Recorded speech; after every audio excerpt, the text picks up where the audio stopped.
अपने शहर की लेटेस्ट खबरों के लिए चैनल को सब्सक्राइब करें और बेल आइकन को दबाएं।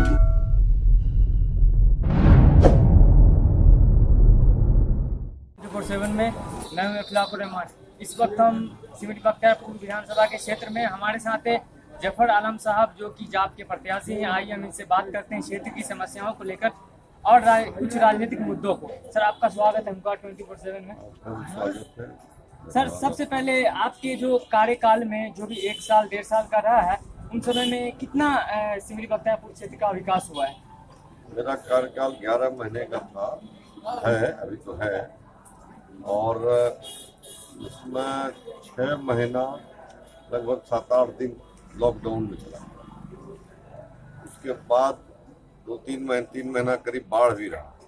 लेकिन मैं प्रत्येक दिन, चाहे वो लॉकडाउन हो, कोरोना हो या बाढ़ की समस्या हो, एक दिन भी मैं जनता की सेवा से अलग नहीं हुआ।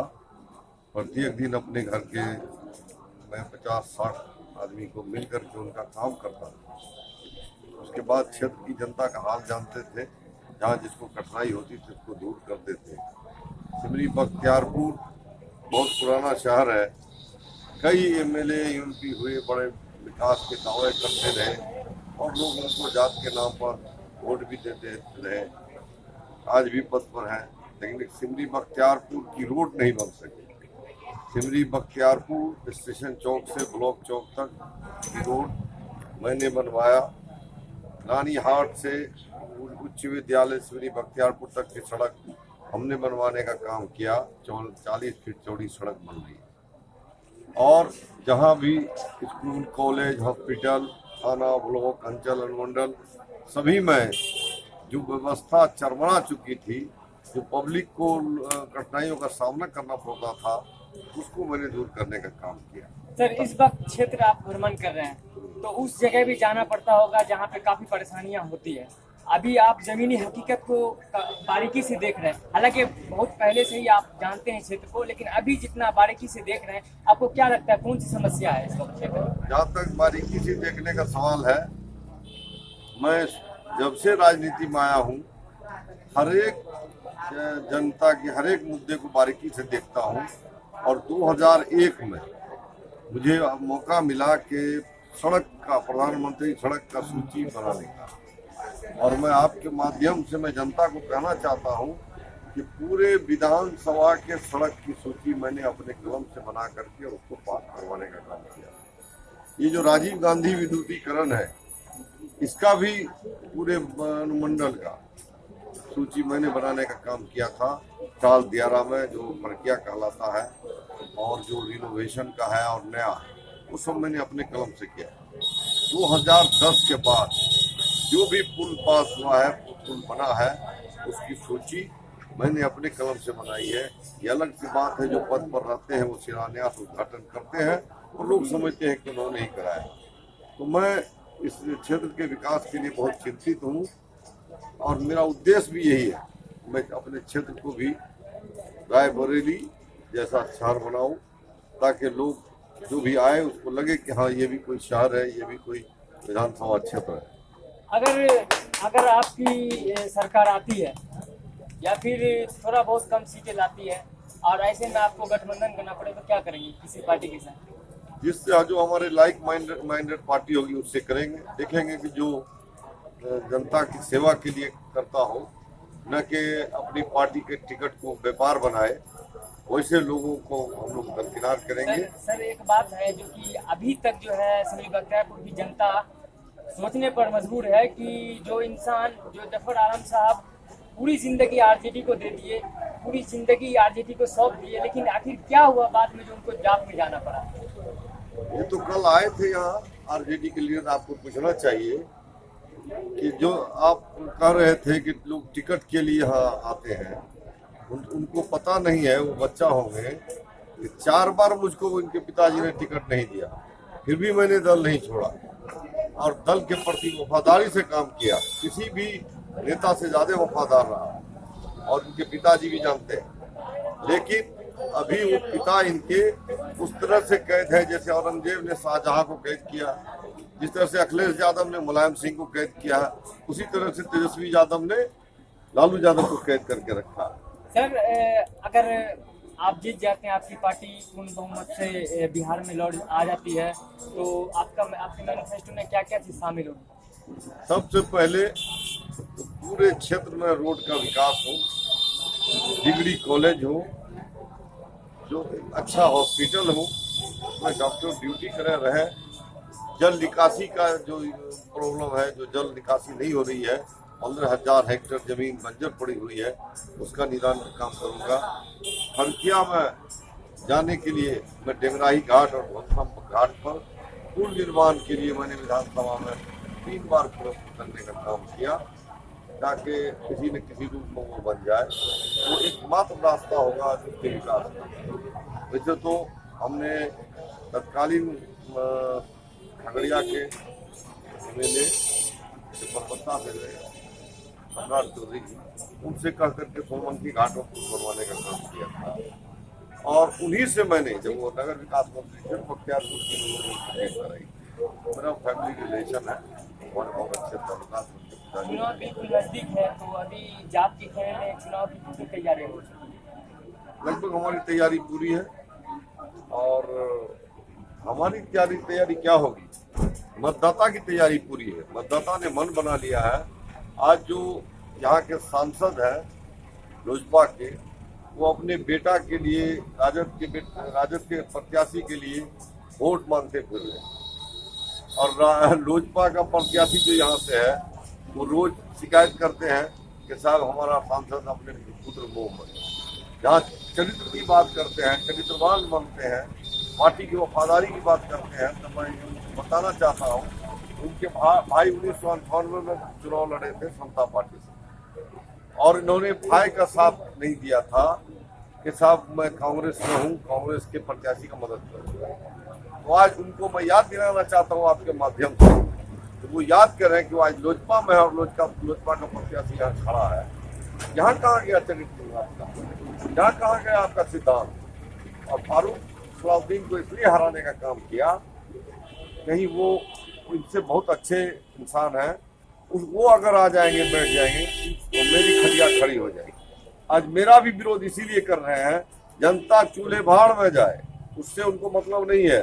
7 साल एमपी हुए हो गया, क्षेत्र के लोगों ने चेहरा नहीं देखा, तो वो नहीं चाहते कि इस क्षेत्र का विकास हो, और हम बगैर विकास के कुंडली मारे बैठे रहें। तो मैं आपके माध्यम से कहना चाहता हूँ कि कम से कम सिमरी बख्तियारपुर पर रहम करिए। और आपने सुना होगा कि कल उनके पुत्र जो प्रत्याशी हैं, उन्होंने क्या कहा? उनके लीडर कहते हैं कि पूरे बिहार में हम 10 लाख नौकरी देंगे, और ये कितना कर रहे हैं? 4-4 लाख हर विधानसभा में देंगे। तो 243 विधानसभा है, आप जोड़ लीजिए कि कितना हो गया, करोड़ से ऊपर हो गया। अच्छा सर, आपके सामने जो है नीतीश की पार्टी है, गठबंधन की पार्टी है, और सामने आरजेडी है, तो आपके सामने में अभी इस वक्त कितना चुनाव है, मतलब चुनौतीपूर्ण इस बार का चुनाव आपका रहेगा? हमारी लड़ाई एनडीए से है, और आपको मैंने कहा ना कि ये मुस्लिम के गांव में नहीं घुस पा रहे हैं। मुस्लिम इनको नेग्लेक्ट कर चुका है, और ये पैसे के बल पर अपना वोट बनाते हैं। आपको मैं बता दूं, एक जमीन है सरकार की 391 खाता, जिस पर सरकार ने बेचने पर रोक लगा दिया, उसके दाखिल खारिज पर रोक लगा दिया, और लोगों को बुला करके कुछ कम कीमत करके उस जमीन का कागज पर, फर्जी कागज पर उनको बेच रहे हैं। बेच करके पैसे को बल पर वोट खरीदना चाह रहे हैं। तो इनको तो आदत बन चुकी है टिकट खरीदने की और टिकट वोट खरीदने की। क्षेत्र सर आपका कितना अभी भ्रमण हो चुका है? कौन से बात? लगभग हो ही गया है, किसी के बस का नहीं है 15 दिन में 500-550 गाँव को चले जाना। आज कौन सा क्षेत्र जाना होगा? आज हमारे पप्पू यादव जी आए थे, तो मैंने 15 धाम उनका प्रोग्राम था, मैंने वहाँ धामारा के सामान कला से शुरू किया, और हम बसाही तक सब लोगों से मिलते हुए आए। लोगों में उत्साह है, और इतना अफसोस मुझको है अपने वफादारी के बाद भी टिकट नहीं मिलने का, उससे ज्यादा अफसोस यहाँ की जनता को है कि ऐसे लीडर को टिकट नहीं दिया जो सिमरी बख्तियारपुर के विकास की सोच रखता हो, सिमरी बख्तियारपुर के विकास के लिए काम किया हो, वैसे लोगों को टिकट काटने का कारण क्या है? आप लोगों को कल पूछना चाहिए कि इनकी क्षेत्र में कोई शिकायत नहीं है, क्षेत्र में रहे 11 महीना के कार्यकाल में 6 महीना कोरोना ही चला गया, तो आखिर क्या कारण है इसका टिकट कटा? ये बात पूछना चाहिए आप लोगों को। सर उनके पास वक्त की कमी थी, इसलिए हम लोग पूछ नहीं पाए। नहीं, एक ही सवाल खाली करना चाहिए। बहरहाल सर आपका सिटिंग एमएलए है, इनको किस आधार पर टिकट काटा? कोई आधार नहीं है उनका, उनके पास टिकट का व्यापार है और वो व्यापार करते हैं। लालू यादव में ये बात नहीं थी, लालू यादव को इन्हीं लोगों ने मजबूर किया और लालू यादव कार्यकर्ता को देते थे, कुछ समझ करके देते थे, फीडबैक भी लेते थे। इन्होंने तो सहरसा जिला से राजद को समाप्त कर दिया।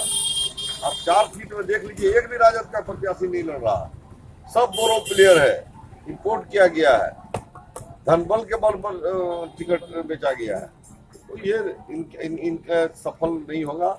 इनके यहाँ तो लैपटॉप में सरकार बन चुकी है, मुख्यमंत्री बन चुके हैं, शपथ लेना है। और मैं आपके माध्यम से कहना चाहता हूँ, इनका सपना चकनाचूर होगा, ये मुख्यमंत्री नहीं बन सकते हैं क्योंकि इनकी घटिया सोच। सर सिमरी बख्तियारपुर की जनता को चुनाव बिल्कुल नजदीक है, तो इस पर क्या संदेश देना चाहेंगे? चुनाव को लेकर चाहेंगे कोई मुद्दा या रोजगार? जी, हम ये चाहेंगे कि सबसे पहले तो जो सिमरी बख्तियारपुर के हमारे सम्मानित मतदाता हैं, महान मतदाता हैं, आपके माध्यम से मैं कहना चाहता हूँ कि ऐसा विधायक चुने जो 5 साल आपकी रात दिन सेवा करे, न कि मेवा खाए और 5 साल के बाद इलेक्शन में ही उससे मुलाकात हो। ऐसे को चुने जो आपको चिन्हे, जो आपको पहचाने, जो आपके दुख सुख को महसूस करे। वो एक शेर है कि गिरते हैं शहसवार ही मैदान जंग में, वो तिफल क्या गिरे जो घुटनों के बल चले। ये क्या जानेंगे गरीब के दुख?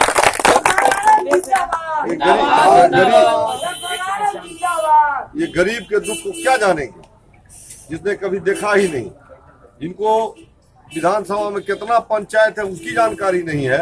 आखिर ऐसे लोगों को टिकट देने का क्या कारण है? आप कोई जैसे आप देखे हुए गांव देहात में तो कोई लड़का को लड़की पसंद नहीं होती है, लेकिन उसके गार्जियन तिलक ज्यादा चढ़ावा दे देते हैं, तो लड़का के गार्जियन से शादी कर लेते हैं, लड़का भी उसके दबाव में शादी कर लेता है। इसका कारण क्या होता है? ठीक उसी तरह से कि एक अल्हड़ प्रत्याशी को आरजेडी के नेता भी हैं, उन्होंने टिकट दिया। उसका कारण पूछना चाहिए, आखिर कारण क्या है?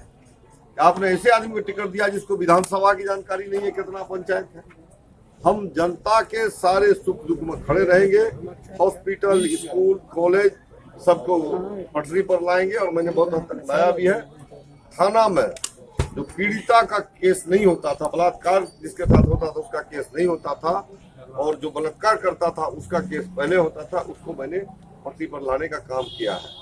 अनुमंडल हो, ब्लॉक हो, राशन कार्ड बनवाने का मैंने काम किया। आप कह रहे हैं कि ये जो असमानता थी डीलर के बीच राशन के बंटवारे में, उसको ठीक करने का काम किया। जो नदी के अंदर के लोग थे उसको बाहर के डीलर से जोड़ा गया और बाहर के उपभोक्ता को अंदर के डीलर से देता था। 60 रुपया भाड़ा देकर के वो अपना गल्ला ले जाते थे, जितना का गल्ला नहीं उससे ज्यादा भाड़ा देते थे। वो सबको मैंने पटरी पर लाने का काम किया। धन्यवाद देना चाहते हैं आपके माध्यम से जिला पदाधिकारी को, जिन्होंने मेरी बात को महसूस किया। अभी फिलहाल हमारा मुद्दा ये है कि हम सड़क और भाईचारा, सामान्य प्रशासन को दुरुस्त करेंगे, हॉस्पिटल, स्कूल को दुरुस्त करेंगे, जल जमाव से मुक्ति दिलाने का काम करेंगे और किसी गांव में यातायात की दिक्कत नहीं रहने देंगे। यही मेरी प्राथमिकता होगी। सर एक विज्ञापन कॉलेज बनवाएंगे, 3 ब्लॉक में स्टेडियम बनवाएंगे और मेरा प्रयास रहेगा कि बलवाहाट और राजनपुर को प्रखंड का दर्जा मिलना चाहिए। इसलिए हम आपके माध्यम से मैसेज देना चाहते हैं कि बलवाहाट के साथ अन्याय हुआ है, चपरा के साथ अन्याय हुआ है, यहाँ का ब्लॉक उठा करके बना दिया गया। जो इन लोगों को भी कष्ट है, हम इस सपने को पूरा करने का प्रयास। एक मुद्दा और है, ये सब तो मुद्दा ठीक है सर, जो चिटफंड कंपनी थी बिहार में 40 लाख, चिट फंड तो 40 लाख गरीब बेरोजगार का पैसा अभी लेके भाग गई कंपनी, कार्यकर्ता भी बेरोजगार हो गया। ये भी एक बहुत बड़ी मुद्दा है, इसमें क्या काम है? देखिए ये मुद्दा तो है, लेकिन हम आप लोगों को बताना चाहते हैं वो आपकी भी मजबूरी है। आपके पास कोई रोजगार नहीं है, आपके पास कोई काम नहीं है, घर चलाने के लिए परेशानी है, तो आप लोग ऐसे फ्रॉड कंपनी से जुड़ जाते हैं। बताते हैं आपने देखा होगा कि कोई राज्य की कोई सी कंपनी थी, कई कंपनी भाग गई और वो पैसा लेके भाग गई। इसके लिए भी मैं राज्य स्तर पर या केंद्रीय स्तर पर हम इसकी खोजबीन करा करके इस पर कार्रवाई कराएंगे और चाहेंगे कि हमारे क्षेत्र का जो पैसा लेकर के भागा है वो किसी न किसी रूप में वो वापस हो। जैसे हम लोग को भी देखे थे इससे पहले 2 साल पहले, तो हमारे में आए थे, हम लोग को आश्वासन दिए थे लेकिन आवाज़ नहीं उठाते हैं। तो हम इस चैनल के माध्यम से कहना चाहते हैं कि इस मुद्दे को भी बनाया जाए और इसको भी विधानसभा में आवाज़ उठाए। निश्चित रूप से उठाएंगे। आपको जानकारी मैं देना चाहता हूँ कि आंगनबाड़ी सेविका का जो मानदेय बढ़ा पिछले 2015 में, वो मेरे ही देन है, वो मुद्दा से पहले ही मैंने करवाया था। और जो टीचर की मांग है, जायज मांग है, समान वेतन मिलना चाहिए, उसको उठाएंगे। जो क्या कहते हैं सेविका सहायिका है या वो आशा है, जो भी टोला सेवक है, सभी को उसका काम का अधिकार मिलना चाहिए, काम के अनुसार उनको भुगतान मिलना चाहिए, तभी वो उसको परिवार को अच्छे तरह से चला सकेंगे, बच्चों को पढ़ा सकेंगे। हम सारे ज्वलंत मुद्दा जो पब्लिक से संबंधित है उसको मैं उठाने का काम करूँगा। मैंने पिछले कम समय में भी मैंने उठाने का काम किया है, चाहे वो 2 साल से पेंशन नहीं मिला हो, वृद्धा पेंशन, चाहे वो क्षतिपूर्ति का 30% 35% लोगों को नहीं मिला हो उसके लिए, चाहे इस बार फ्लड आया उसमें रिलीफ का मामला हो, कोई ऐसा ज्वलंत मुद्दा नहीं है जिसके लिए मैंने पब्लिक की से उम्मीद रखा कि वो हमसे कहे और मैं करूं। मैंने पब्लिक के मांग से पहले ही करने का काम।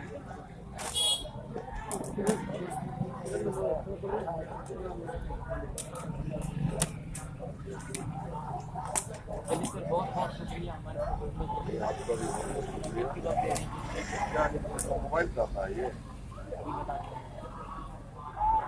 ये थे जफर आलम साहब, जो कि लंबे समय से राजनीतिक में हैं और छोटे बड़े परेशानियां जो हैं वो इन्होंने लोगों की दूर करी है। और इनसे जब मिलना हो तो आप डायरेक्ट मिल सकते हैं, अपनी सीधी इनसे मिल के अपनी परेशानियां बता सकते हैं। बहरहाल इस कोरोना काल में क्या लगता है बिहार की सत्ता पर कौन बैठेगा? क्या नीतीश की सरकार दोबारा सत्ता में आएगी या फिर आरजेडी की? और या इन दोनों में से अलग जात की सरकार बनने जा रही है? ये तो आने वाला वक्त बताएगा। फिलहाल आप बने रहिए और देखते रहिए ओंकार 24/7। नमस्कार। अपने शहर की लेटेस्ट खबरों के लिए चैनल को सब्सक्राइब करें और बेल आइकन को दबाएं।